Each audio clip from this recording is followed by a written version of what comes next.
जो नकारात्मक है उसे न ज्ञान कह सकते हैं न मान्यता कह सकते हैं। हम इतने कहते हैं मान्यताओं का नाश हुआ है यहाँ और अज्ञान का नाश हुआ है। आपने दोनों को छोड़ दिया, मतलब आपके पास कुछ बचा नहीं है। अब न मान्यता बची न ज्ञान बचा है, ध्यान दीजिए। और जो है वही होना है, वो तो पहले से ही है। पहले से ही जो है वही है ना, जिसको हमने ब्रह्म कहा या अनुभव क्रिया कहा है, जो है वो है। इस शुद्धता में अज्ञान की अशुद्धि आ गई थी, अज्ञान का मैल चढ़ गया था जो मैं हूं उस पर, और उस मैल को हमने कभी अज्ञान का नाम दिया है, कभी ज्ञान का नाम दिया, क्योंकि ज्ञान भी अज्ञानी है, ज्ञान होता नहीं है। देखिए, तो पहले अज्ञान को साबुन से धोया जाता है, अज्ञान के मैल को। ध्यान दीजिए, उपमा है, जो मैल चढ़ गया है जिसको हम अज्ञान कहते हैं, अविद्या या फिर मान्यताएं, अंधविश्वास, उसको ज्ञान के साबुन से धोया जाता है और फिर साबुन को भी धो दिया जाता है। अब वो चमचमा रहा है, आपका स्वरूप सामने है, वो निर्गुण है, वो ब्रह्म है, वो मैं हूं। अब यहाँ न मानने को है, न जानने को है, न करने को है, न बोलने को है। मौन, मौन संपूर्णता है, न कि ज्ञान। जो ब्रह्म हो गया वो मौन हो गया।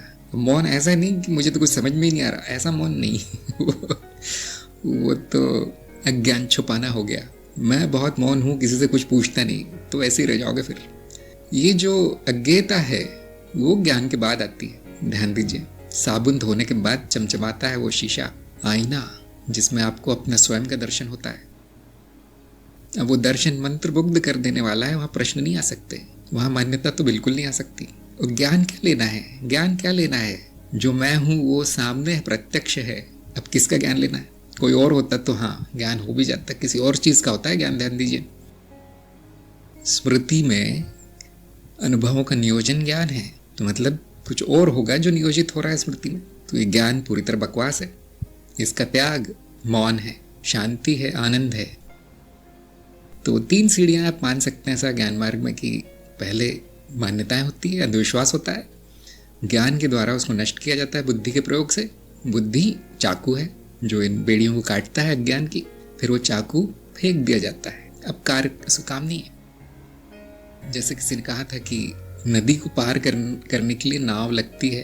अब उस नाव में बैठकर आप नदी पार कर सकते हो, जब नदी पार हो जाए तो नाव लेकर नहीं घूमना है। अब वो नाव बोझा हो जाएगी और वो मूर्खता हो जाएगी उसको लेकर घूमना। इसी प्रकार ज्ञान होने के बाद ज्ञान लेकर नहीं घूमना है, मूर्खता है। अब आनंद अवस्था में आना है, अब शांति है।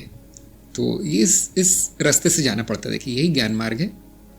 इसी रास्ते से जाना पड़ता है कि पहले अज्ञान का नाश किया जाता है। शब्द होते हैं, परिभाषाएं होती हैं, आदि आदि, हिंदी शुद्ध, संस्कृत, ये सब तामझाम किया करना पड़ता है, तब आपकी बुद्धि शुद्ध होती है।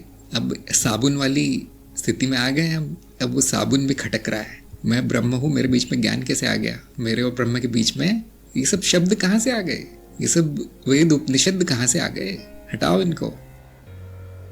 ऐसे ही शिव मार्ग में भी हम कहते हैं कि जब तक शक्ति शिव से नहीं मिली है तब तक प्रपंच है सारा, तब तक आप उसके पीछे लगे हो। ये क्रिया, वो क्रिया, ये आसन, वो आसन, प्राणायाम, लगे हो ना। जब शिव में शक्ति विलीन हो गई, अब भी आप करते हो प्राणायाम, अब भी हो भास्त्रिका में लगे हो, अब तो प्रेम की पराकाष्ठा हो गई, अब तो मिलन हो गया। अब क्या करते हो? अब नाव लेके घूम रहे हो? नहीं। इसी प्रकार योग मार्ग में निर्विकल्प समाधि, अब पहुंच गए हो, वहां पर योग है। अब क्या योगासन करना है? अब क्या यम नियम करना है? नहीं। तो ऐसा केवल ज्ञान मार्ग में नहीं है जहाँ पे कि साधना छोड़ देने की बात होती है, जहाँ पे कि जो मार्ग चल रहा है उसी को त्यागने की बात होती है। नहीं, सभी में ऐसा ही है, सभी में ऐसा ही है।